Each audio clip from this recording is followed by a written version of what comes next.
Nós estamos passando por uma fase onde a mudança é muito grande. E há uma necessidade no meio dessa mudança toda que tem acontecido, que a verdade continue sendo exposta. Que os erros possam ser mostrados. E que nós possamos encaminhar as pessoas na direção correta. Nós estamos vivendo uma época assim muito interessante. Porque a palavra do nosso Deus cada vez tem menos e menos valor de uma forma prática na sociedade que nós vivemos. Vamos ser bem sinceros.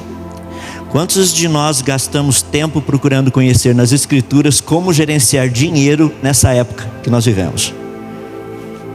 O pessoal chega para mim e fala assim: não dá tempo, eu tenho que pagar as contas. Eu entendo, mas para pagar as contas é bom a gente gerenciar o dinheiro da maneira como Deus nos manda gerenciar o dinheiro.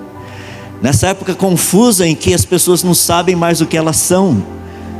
Rapaz, eu comento com as pessoas essa ideologia de gênero que tem rodado o mundo afora. Fala assim: não precisa ficar preocupado. Pergunte para as suas células. Se você tem algumas dezenas de trilhões delas, elas vão te dizer quem você é. Se você é XX mulher ou XY homem, você não precisa ter dúvida. Está guardado em você e você não consegue mentir para as suas células. Você e as suas células, quer dizer, faz parte do pacote, mas vocês vão morrer e as suas células vão dizer: eu te disse, eu te disse, eu te disse. Percebe, nós vivemos uma época onde literalmente nós estamos passando por uma crise muito grande, uma crise existencial assim absurda. A pergunta que nós temos a fazer é uma pergunta bem simples: como tratar com os fundamentos? Porque no livro de Salmos nos é dito o seguinte: se os fundamentos forem removidos, o que o justo poderá fazer? E nós temos visto esses fundamentos sendo removidos assim diante dos nossos olhos dia a dia. Como tratar com isso? E eu queria tratar hoje com vocês um pouco no livro de Romanos, falando a respeito dos fundamentos da revelação de Deus na criação. Ou seja, nós vivemos uma época em que a ciência ganhou uma posição que Deus nunca deu a ela. A ciência não é a verdade, a ciência é uma busca pela verdade. Prova disso que eu tenho vários livros na minha biblioteca, que eu, quando fiz meus estudos há 30 anos atrás, vários deles estão totalmente desatualizados, mas eu tive que estudá-los, eu tive que resolver os problemas, tive que fazer prova, e se eu não falasse exatamente o que estava ali, ou não tivesse conhecimento do que estava ali, eu não passaria, eu não teria o meu diploma, meu certificado, seja lá o que for.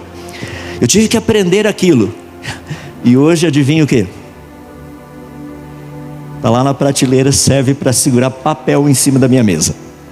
E alguns livros eram caros, e alguns deles eu paguei mais de $200, né? R$1.000 para um livro, que hoje segura papel em cima da prateleira. Mas se você olhar para a palavra do nosso Deus, não é fascinante? Deus não chega para a gente e fala assim: pessoal, vocês já baixaram a versão 2022? Tem algumas coisinhas que eu precisei corrigir nas anteriores, tá?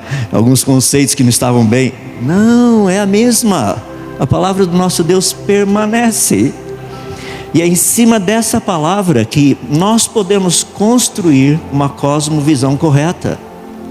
Uma cosmovisão a respeito do mundo, a respeito de todas as áreas que nós estamos envolvidos, inclusive na área da ciência. Atualmente eu estou trabalhando para uma empresa lá nos Estados Unidos. Tem sido um trabalho muito interessante. As pessoas falam assim: rapaz, mas o que você está fazendo lá? Nós acabamos de ouvir de missões. Missionário tem que estar preparado para entrar em certas áreas. Você tem que saber falar a linguagem do povo. Você tem que saber como chegar lá. E eu tenho certeza que nessa empresa Deus tem pessoas que Ele quer trazer para o reino dele. Ele não me colocou lá para ficar só resolvendo os problemas de física que o pessoal lá tem. Esse é um deles, sem dúvida. Mas você sabe que Deus tem sempre segundas intenções. Quer dizer, eu vou colocar ao contrário: Deus tem sempre primeiras intenções e a gente fica com as segundas. Então trabalhar lá é a segunda intenção. A primeira é que o reino dele avance.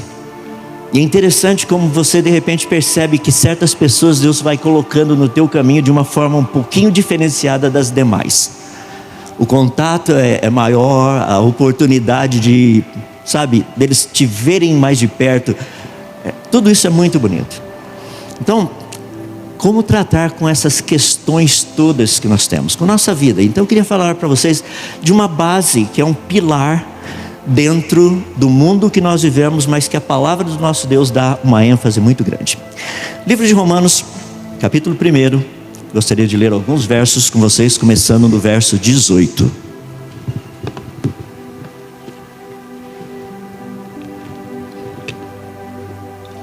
Eu estava trabalhando ontem com o pessoal lá na palestra e perguntei a eles: onde a água há?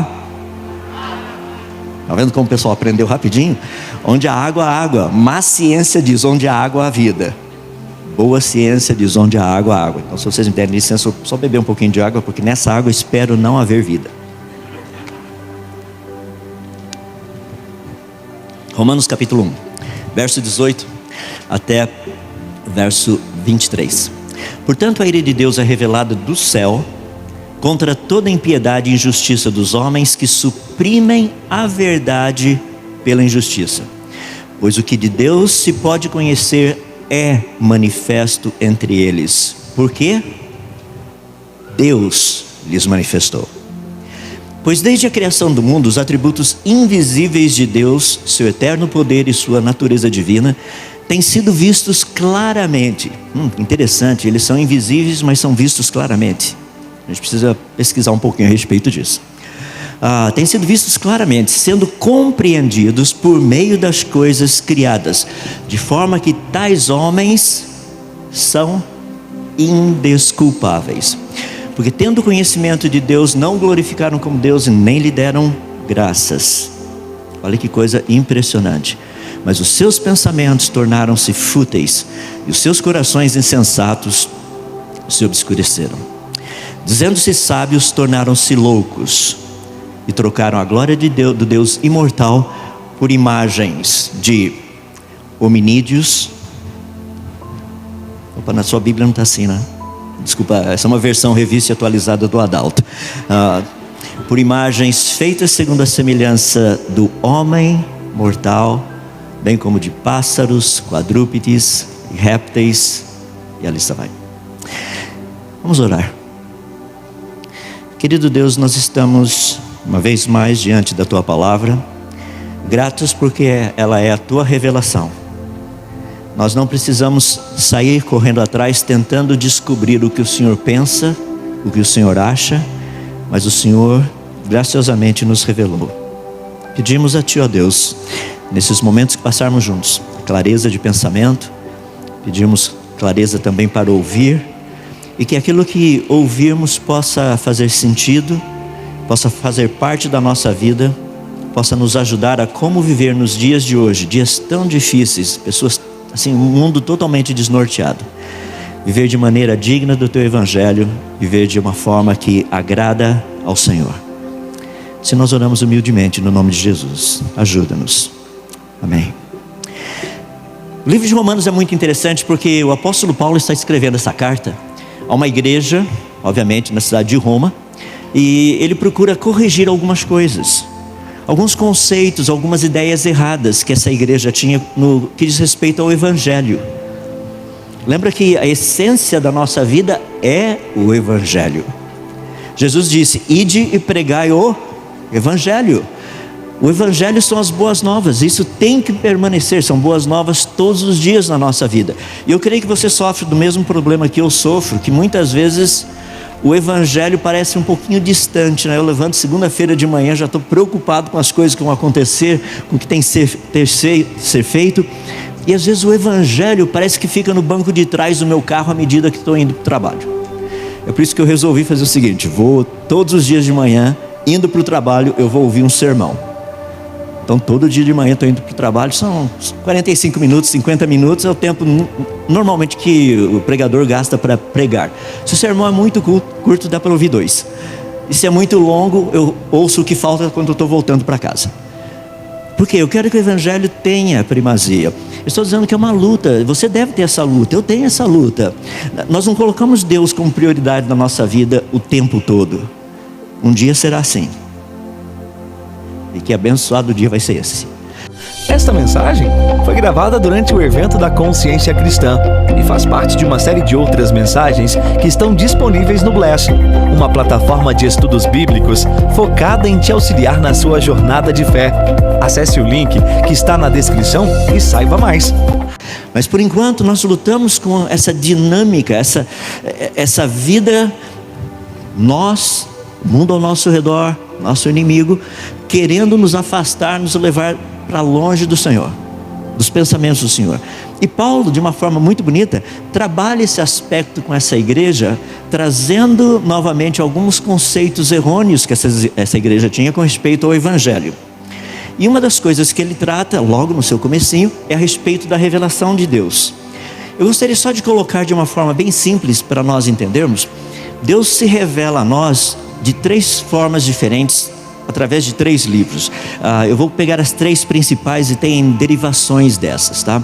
Mas as 3 principais são as seguintes. A que eu vou tratar aqui, que está no livro de Romanos, nesse primeiro capítulo, que é o livro das obras de Deus, a natureza.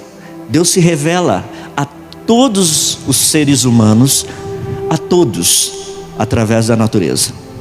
Não tem como. E a gente vai discutir um pouquinho a respeito disso. Ao mesmo tempo, Deus se revela a nós também por meio do livro das suas palavras, a Bíblia. E a Bíblia é uma revelação espetacular. Por quê? Porque nela nós entendemos o que Deus gosta, o que Ele odeia, o que Ele detesta. Entendemos sobre o seu amor. Entendemos também sobre a sua ira.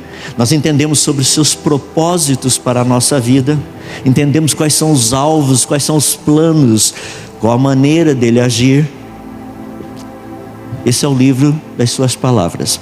Mas também tem um terceiro livro, que é um livro espetacular, que é o livro da sua imagem, Jesus Cristo. Ali nós vemos o homem perfeito, porque essa é a parte da humanidade de Jesus, o segundo Adão, fazendo tudo aquilo que deveria fazer. Já imaginou você e eu, se nós pudéssemos voltar no tempo, conviver com Jesus 24 horas? Rapaz, ele nunca estaria errado, toda discussão ele estaria certo. Imagina se nós fôssemos irmãos de Jesus, pequenininhos lá crescendo juntos. Imagina, toda briga, quem é que está certo? Jesus. Chega da escola, todas as notas boas são dele. Já imaginou projeto de ciência, se tivesse naquela época? Não sei se tinha ou não, mas projeto de ciência, Jesus chega lá em casa todo feliz com a mochilinha dele, pendura a mochilinha. Mãe, posso ajudar? O que o senhor quer que eu faça? Daí entre os outros irmãozinhos todos chateados, né? Ninguém nem pergunta para a mãe, ninguém fala nada. Daí a Maria ia perguntar, o que aconteceu com vocês? Jesus tirou 10 de novo no projeto de ciências. Também, né? Percebe? Ele é a imagem, ele é o livro da imagem de Deus. Quando nós lemos os evangelhos, nós vemos quem ele é, nós vemos como nós deveríamos ser. Então nós temos esses 3 livros específicos, que são os livros da revelação de Deus para nós. Deus usa a nossa consciência também. Sim, ele usa a nossa consciência. Se você ler Romanos capítulo 2, ele vai falar justamente sobre isso. Mas o capítulo 1, Paulo está focando primariamente nesse livro da revelação de Deus, que é especificamente o livro das suas obras, a natureza. Vou fazer uma pergunta bem rapidinha, só para a gente começar e pensar um pouquinho. Você já fez aquela experiência do feijãozinho? Praticamente essa é a única experiência que a gente faz aqui no Brasil, né? Só do feijãozinho. De qualquer forma, quer fazer uma experiência legal com o feijãozinho? Vamos fazer uma experiência científica, tá? Compre papel celofane, sabe aquele papel transparente? Compre uma folha vermelha, uma amarela, uma azul, uma verde, uma transparente. Você vai comprar transparente para quê? É para efeito psicológico. Mas compre as 5. Daí você pegue um copinho, coloque o algodãozinho, coloque 5 feijãozinhos, mas não pega copinho transparente não, porque senão não funciona, tá? Pegue um copinho que seja opaco, ou seja, a luz não passa, só vai passar pela parte de cima, onde tiver o topo. Então ali dentro você coloca o seu algodão, você vai colocar 5 feijãozinhos em cada um deles, e você vai fechar a tampa do copo com o papel celofane. Um vai ser verde, outro vai ser amarelo, outro vai ser azul, outro vai ser vermelho, outro é transparente para efeito psicológico. Você coloca os 5 ali e todo dia coloca lá, na janela ou seja onde for, deixa os 5 lá. Pergunta, em qual dos 5 o feijãozinho vai crescer mais rápido? Porque está filtrando frequências de luz. Tem um deles só vai entrar verde, outro só vai entrar vermelho, outro só vai entrar amarelo, outro só vai entrar azul. E obviamente o transparente, por efeitos psicológicos, vai passar todas as frequências. Em qual deles o feijãozinho cresce mais rápido? Isso eu vou deixar para você fazer em casa. Experiência para a próxima semana. Na semana que vem, daqui um mês, você vai olhar e falar assim: estou lembrando do Adalto que ele falou lá. Isso é experiência científica. Não é fascinante? Daí você vai parar e pensar. A hora que você olhar isso aí, você vai chegar e falar assim: deixa eu dar uma olhadinha lá na internet. Quais são as frequências de luz que o Sol emite? São as mais importantes. Quais são as que ele menos emite? E qual a relação disso? Você vai falar assim: agora entendo, é por isso que as plantas são desse jeito. Errado, é por isso que Deus criou o sol e as plantas desse jeito, porque os dois se encaixam. Deus é um Deus que trabalha com eficiência. Para que ele ia colocar uma estrela que produz um monte de coisa que a gente não usa? Deus é um Deus eficiente. Mais uma, só para a gente pensar. Eu estou falando um pouquinho dessa revelação de Deus, daí a gente vai entrar no texto. Você já plantou milho ou feijãozinho, né? Vamos voltar ao feijãozinho aí. Planta o feijãozinho lá no fundo do quintal. Obviamente você vai querer um pé de feijão. Só por curiosidade, pé de feijão produz o quê? Ser humano produz o quê? Ser humano. Interessante, nós nunca evoluímos, não é assim que funciona? É bem reto e direto. Por quê? Porque Deus deixou evidências para nós entendermos todas essas coisas. Mas pega o seu grãozinho de feijão lá. Você já percebeu que no feijãozinho vem escrito assim do lado: este lado para cima? Você nunca percebeu? Olha lá, está bem escrito, é pequenininho, letras minúsculas, está escrito assim: esse lado para cima. Porque se você plantar do lado errado, ele vai crescer para baixo e a raiz fica para cima. Não funciona. Não é assim, certo? Você coloca o feijãozinho lá. Não é interessante que o pezinho de feijão vai para cima? Quer fazer uma experiência legal? Pegue um feijãozinho, coloque em volta um fiozinho, pode ser fio de cobre bem fininho, e tem que ficar num lugar úmido. Então você pendura esse feijãozinho no meio do algodãozinho. A hora que a pontinha do feijão começar a aparecer, vira o teu fio de cobre. Sabe para quê? Para que a pontinha do feijão agora fique para baixo. Sabe o que vai acontecer com esse brotinho de feijão? Ele vai virar e começar a subir. Sabe o que você faz? A hora que ele começar a subir, vira de novo apontando para baixo. Sabe o que vai acontecer? Ele vai dar a volta e vai subir de novo. Isso é experiência científica. Rapaz, como é que o pezinho de feijão, aquele negocinho, sabe para que lado é para cima?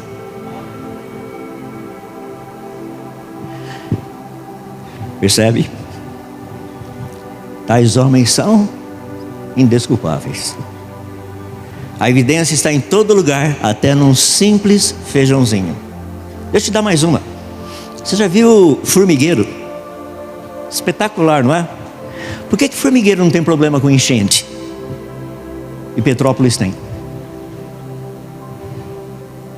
Talvez Campina Grande tenha. Por que formigueiro não tem problema com enchente? Está lá no chão.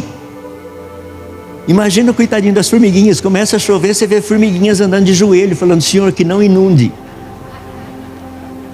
Mas foi construído de tal maneira o formigueiro, que tem locais para onde a água vai, e não são os locais onde as formigas moram. Aí você lê lá no livro de Provérbios, fala assim: vai ter com a formiga o preguiçoso, considere os teus caminhos e produz ou faça lugar para a água ir para o lugar certo. Percebe? Quando nós estudamos a natureza, ela está cheia de evidências de um Criador sábio. Deixa-me explicar por quê. Porque as pessoas têm a tendência de falar assim: não, mas as formigas evoluíram. Deixa eu mostrar o exemplo. Pegue o seu cãozinho e ensine vários truques para ele, tá? Minha filha gosta de ensinar uns truques meio malucos pro coitadinho do cachorrinho. Ela chega lá, bang, e o coitadinho cai. Falei: nossa, está treinando para ser assaltado, tá vendo só? Agora olha que legal. Vamos supor que minha filha pegasse o cãozinho que ela tem, bem treinado, achasse uma fêmea, tá? Uma cachorrinha, uma cadelinha, e treinasse a fazer exatamente os mesmos truques que o cãozinho dela faz. Os dois cruzassem e nascessem filhotinhos. E daqui uns meses os filhotinhos estão grandes o suficiente para você chegar e fazer bang! O que eles iriam fazer? Nada. Porque isso não passa de uma geração para outra. Ei, peraí, como é que as formiguinhas aprenderam a fazer formigueiro? Porque isso não passa de uma geração para outra. É impressionante Deus se revelando. O problema maior é que precisamos entender o que essa dinâmica nos mostra. O que seria isso? O texto de Romanos começa dizendo algo muito interessante no verso 19, que é o seguinte: portanto a ira de Deus é revelada do céu. Percebe? A ira de Deus é revelada. Se ela não tivesse sido revelada, nós não saberíamos.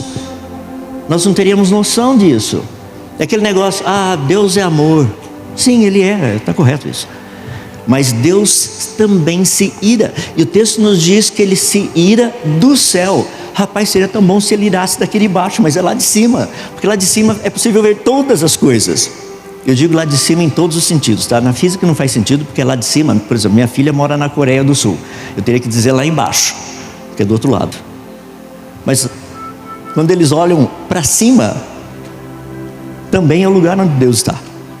Eu estou falando de lugar físico, tá? Então a ira de Deus é revelada do céu, e ela é revelada contra toda impiedade e injustiça dos homens que suprimem a verdade pela injustiça. Esse é um texto fascinante que Paulo está nos mostrando, e eu imagino que ele tem em mente muitas coisas que aconteceram lá no Velho Testamento, onde Deus revelou a sua ira. Talvez nas mensagens que Jesus falou a respeito do final dos tempos, da ira de Deus. Todo esse contexto de uma ira sendo revelada, e tem uma razão específica a respeito disso. Se você olhar bem o texto aí, você vai perceber que essa ira é contra toda impiedade e injustiça. Você percebe que o in que está na frente aí significa não. Não piedade, não justiça. Ou seja, uma mudança radical daquilo que deveria ser para aquilo que não é. Não é fascinante que nós vivemos num mundo onde seria prático, totalmente prático, nós sermos ensinados nas nossas escolas sobre a criação? Isso deveria ser o normal.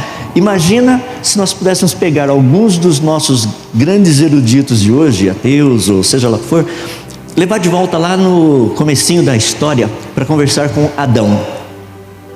Imagina esse pessoal falando assim: Adão, realmente você não sabe nada, nós evoluímos. Acho que Adão ia olhar para o cidadão e falar assim: rapaz, você não tem noção, deixa eu mostrar para você. Adão ia levantar a camisa falando: não tenho nem umbigo, fui criado.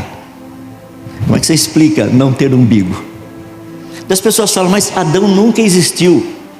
É mesmo? Como é que a gente sabe que ele nunca existiu?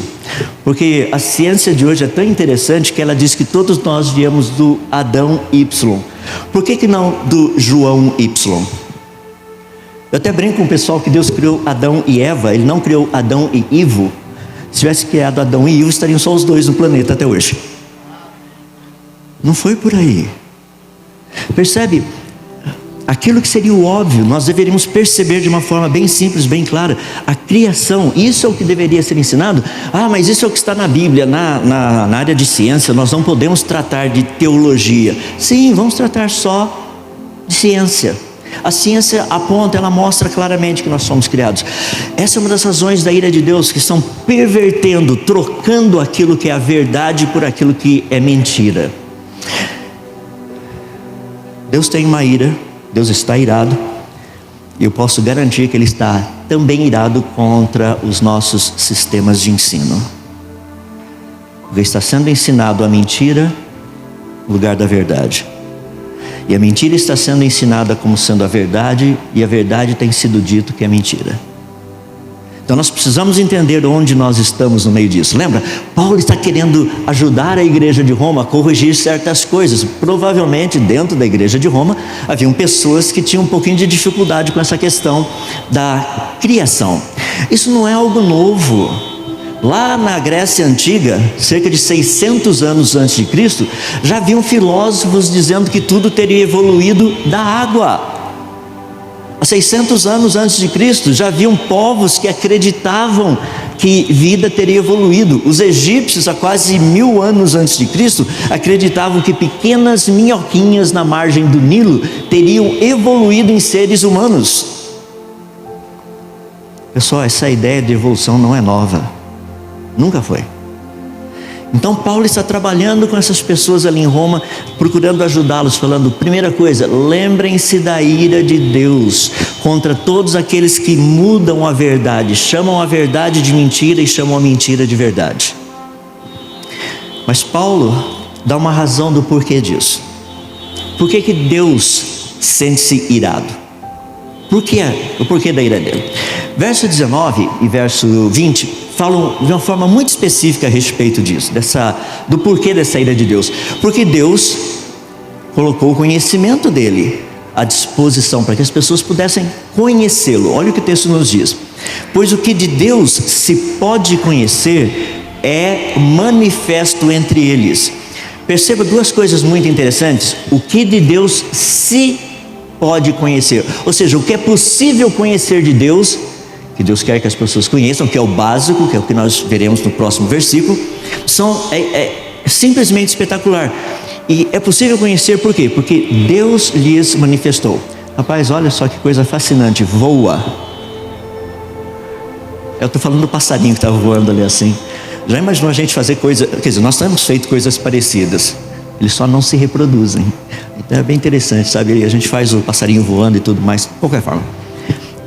Percebe o contexto? Deus está falando: o que é possível conhecer de mim através da criação, eu fiz questão que as pessoas soubessem. Bem reto e direto, bem claro. Deus manifestou. Mas olha o verso 20, como Deus coloca isso de uma forma espetacular.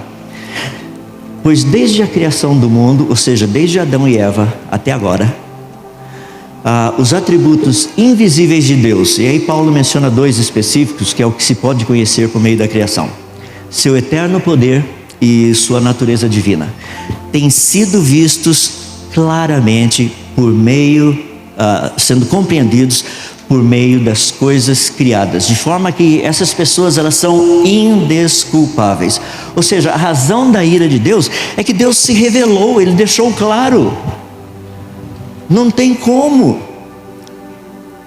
Deus falou assim: olha, isso aqui é sinal de inteligência. Se você quer conhecer um pouquinho mais, vá hoje à tarde lá aprender um pouquinho mais sobre o design inteligente que nós encontramos na natureza.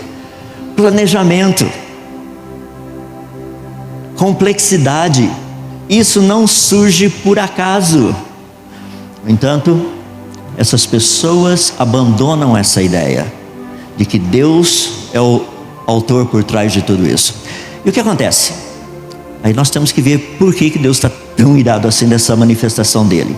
Ou seja, o que de Deus se pode conhecer é manifesto entre eles, é por isso que eles são indesculpáveis. E as duas coisas que Paulo cita são muito interessantes. Ele diz assim: primeiramente, que os atributos invisíveis de Deus são claramente vistos. Então, como que algo invisível pode ser claramente visto? Deixa-me dar um exemplo e daí eu vou discutir um pouquinho mais o contexto. Um dos atributos invisíveis de Deus é ser eterno. Isso não é visível, não tem como ver. Deus é eterno. Como é que eu sei que Deus é eterno? Ou pior ainda, o que significa ser eterno? Para que eu e você entendêssemos o que significa ser eterno, que é um atributo invisível de Deus, Ele criou o tempo. Agora, tendo criado o tempo, eu consigo entender o que significa ser eterno. Olha que coisa fascinante. Sem usar o conceito de tempo, não pode usar o conceito de tempo, me explique o que significa sempre. Não pode usar o conceito de tempo. Deixa eu pegar o outro lado, o negativo. Tente explicar o que significa nunca. Imagina Deus chegar para a gente, se Deus não tivesse criado o tempo, e Ele dissesse o seguinte: eu sempre existi. Não faria sentido. O que significa sempre? Deus iria dizer: eu nunca deixei ou deixarei de existir. Senhor Deus, o que significa nunca? Percebe como Deus foi brilhante em ter criado o tempo? Ele criou o tempo para que nós entendêssemos, para que nós víssemos um atributo invisível dele. É por isso que pessoas fazem uma confusão muito grande, né? Chegam para mim e falam assim: quando que Deus veio a existir? Fala assim: não, eu vou fazer uma proposta que é mais complicada ainda. Quando o tempo foi criado? Mas você não pode usar o quando, porque ainda não tinha tempo. Rapaz, agora ficou legal, né? Para a gente entender um pouquinho quem é Deus. É espetacular esse nosso Deus que cria essas coisas para nós entendermos quem Ele é, os seus atributos invisíveis, para nós entendermos quem é Deus. Você já imaginou que Deus criou o tempo para que nós entendêssemos o que significa ser eterno? Deus não criou o tempo para a gente criar relógio. Deus não criou o tempo para a gente fazer fábricas de relógio e ganhar dinheiro com tudo isso.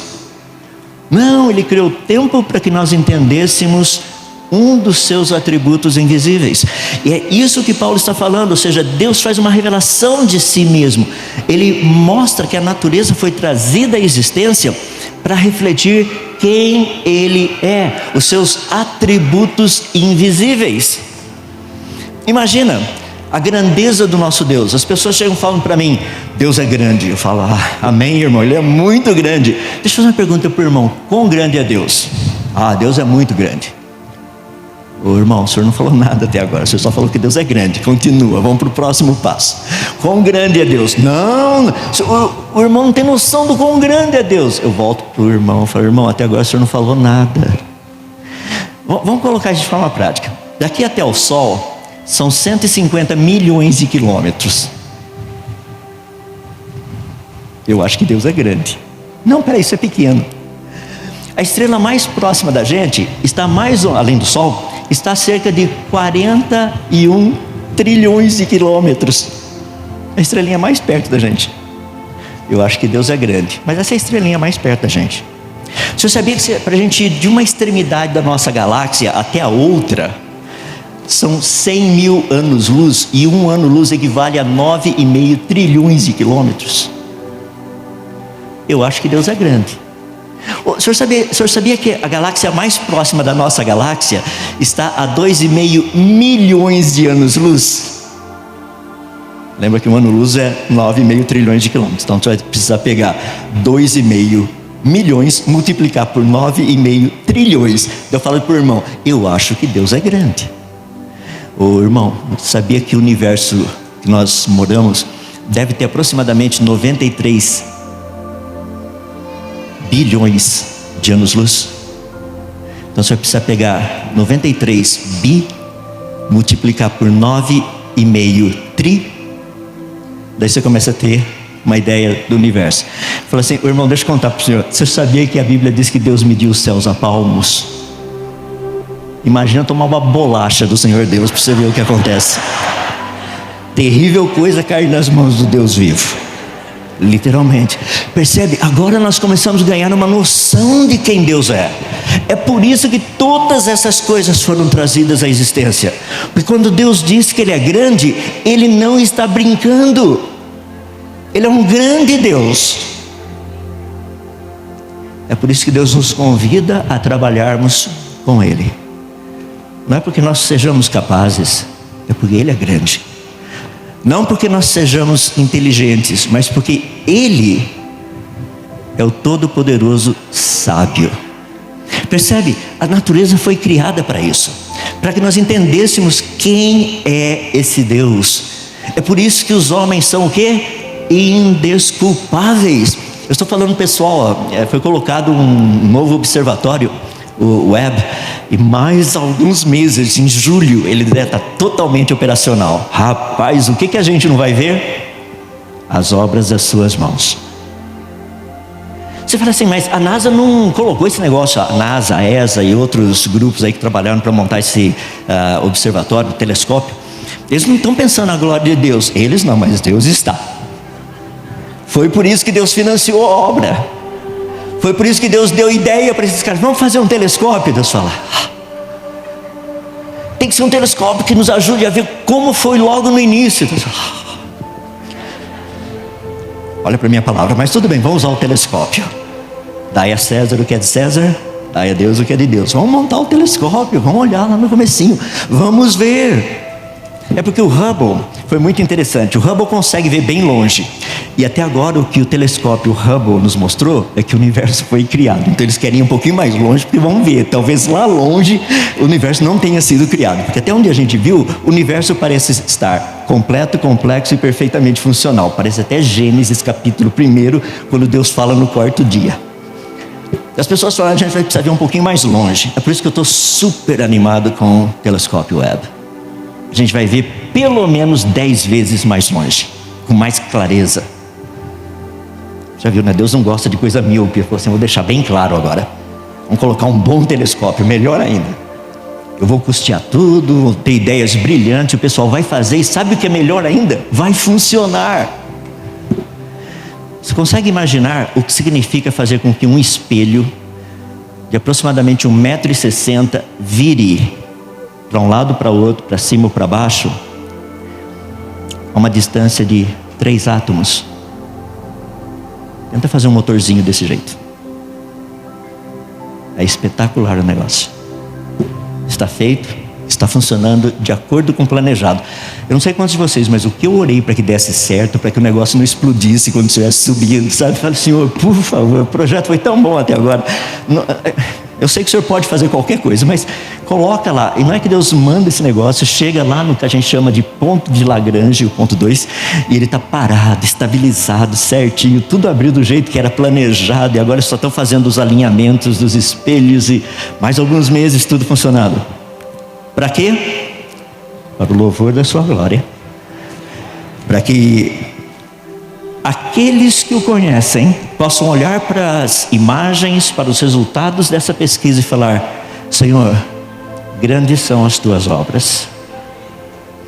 Para que a gente possa olhar para todas essas coisas e falar, não há Deus como o Senhor.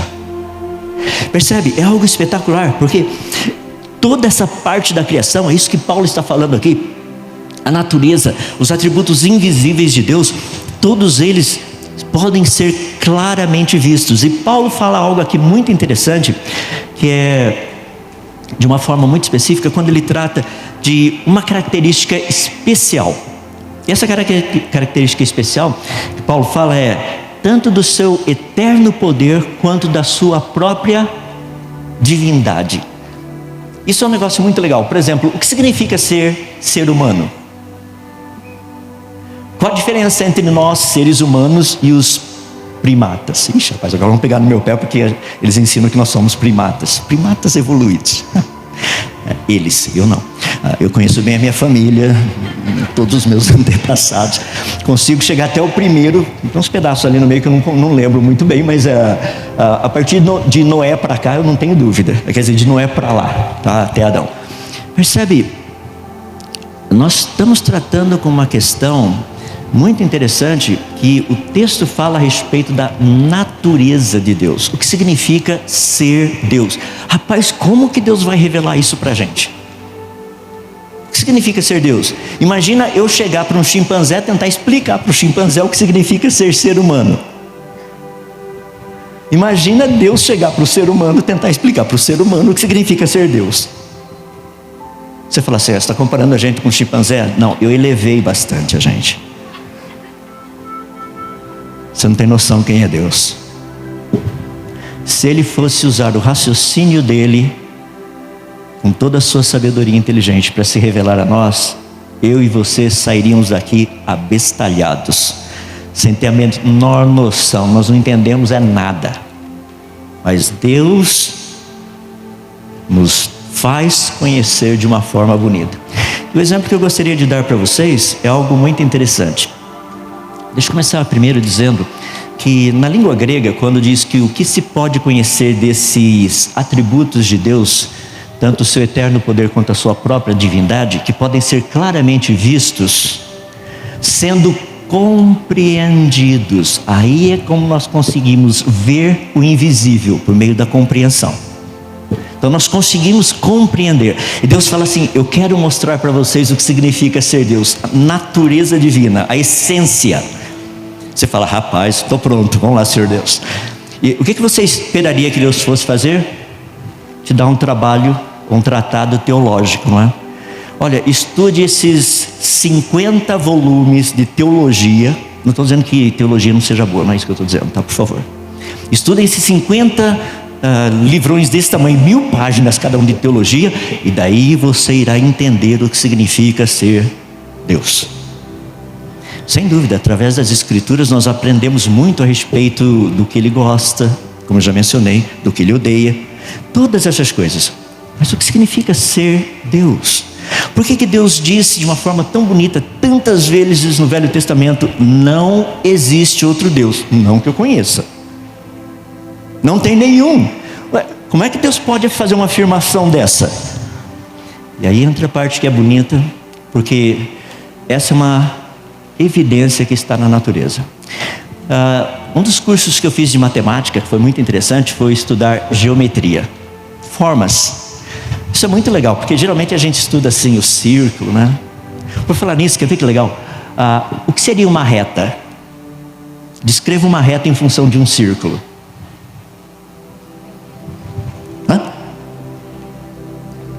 O diâmetro. Agora, como é que se faz agora? Porque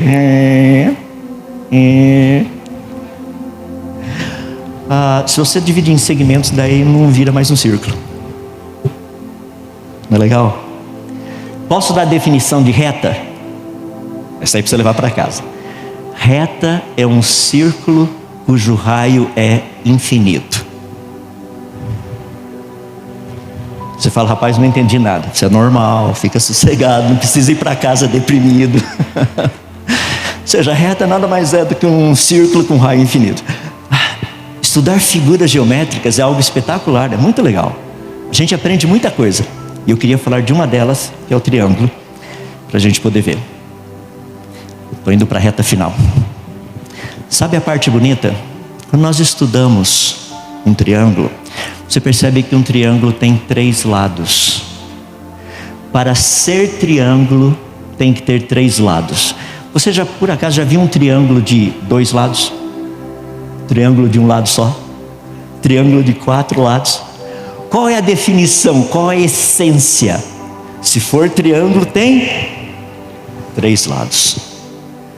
É por isso que Deus disse, se for Deus, tem que ter 3 pessoas. Não existe Deus de uma pessoa só. Não existe Deus de 2 pessoas. Não existe Deus de 4 pessoas. Se for Deus, tem 3 pessoas. Essa é a essência da natureza divina. Para concluir, olha por quê. Quando nós olhamos a natureza, você percebe que a natureza tem esse padrão. 3 em 1. Tempo. Passado, presente, futuro. Espaço. Largura, altura, profundidade. Qual é a base da matéria? Os átomos, prótons, nêutrons e elétrons. Quantas partes tem um próton? 3 quarks. Quantas partes tem um elétron? Um nêutron? 3 partes. Quais são as partículas subatômicas com carga elétrica? 3. São os leptons. Quantas partículas subatômicas sem carga elétrica? 3. Os neutrinos. Quais são os 3 estados básicos da matéria? Eu não vou entrar no plasma, porque aí você tem um monte de coisa junto, tá? Sólido, líquido, gasoso. Quando você estuda música, quais são as 3 partes? Melodia, harmonia, ritmo. Eu vou deixar você fazer o resto da pesquisa. Você vai perceber que a natureza, ela é 3 em 1. Essa é a razão do porquê da ira de Deus. Ele se revela. Está na natureza. Um simples feijãozinho, até as galáxias mais distantes, até as menores partículas subatômicas que nós estudamos. Você acredita que tudo isso é fruto do acaso? Não faz sentido. Isso é projeto de um grande designer. Se você pensa que Deus não entende de física, química, você está errado. Vamos orar. Querido Deus, nós somos gratos a Ti pela Tua criação. obras das tuas mãos. Especificamente, eu quero dar muitas graças ao Senhor por ter trazido tantas pessoas à existência que estudam de uma forma específica as obras das tuas mãos, para que nós possamos transmitir aos outros o significado das obras das tuas mãos, a grandeza delas, a complexidade, a beleza, a sabedoria e o poder para tê-las trazido à existência. Senhor, nós rendemos muitas graças a Ti por quem o Senhor é, porque o Senhor fez questão, através da natureza, pudéssemos entender muitos dos Teus atributos invisíveis.